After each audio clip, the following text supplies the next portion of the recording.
Finally Realme তাদের নতুন phone launch করতে চলেছে, যেটা ডাইরেক্টলি কম্পিট করবে স্যামসাং গ্যালাক্সি S25 আলট্রা আর আইফোন 17 প্রো ম্যাক্সের সাথে। এবং এটাও শোনা যাচ্ছে যে এর যে ক্যামেরার সেন্সর হবে সেটা কিন্তু Xiaomi 14 আলট্রা এবং Xperia 1 এর থেকেও কিন্তু বিগার সাইজের হবে। তোমরা সমস্ত ইনফরমেশন পাবে, তার আগে ভিডিওটা দেখে নাও। Wow, so cool. This is the true DSLR level smartphone camera. Hold on, let me show you.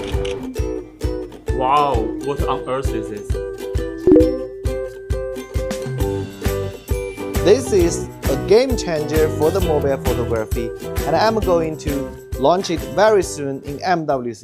MWC মানে হচ্ছে মোবাইল ওয়ার্ল্ড কংগ্রেস। এটা হচ্ছে একটা annual exhibition of mobile devices. এটা হচ্ছে পৃথিবীর বৃহত্তম মোবাইল এক্সিবিশন, যেটা অর্গানাইজ করেছে JSM অ্যাসোসিয়েশন ইন বার্সেলোনা। এখানে রিয়েলমি তাদের রিয়েলমি 14 প্রো সিরিজকে গ্লোবালি লঞ্চ করবে এবং তার সাথে নতুন একটা মোবাইল লঞ্চ করবে, যেটা হচ্ছে রিয়েলমি আলট্রা, যেখানে আমরা আলট্রা লার্জ সেন্সর এবং অপটিক্যাল টেলিফোটো লেন্স পাবো, যেটা মোবাইল ফটোগ্রাফিকে একটা অন্য লেভেলে নিয়ে চলে যাবে। এখন স্ক্রিনে তোমরা যে ইমেজটা দেখছো তার মধ্যে রিয়েলমি আলট্রাতে ক্লিক করা পিকচার এবং ডান দিকে একটা ফ্ল্যাগশিপ, বাম দিকে একটা ফ্ল্যাগশিপের সাথে কম্পেয়ার করা হয়েছে।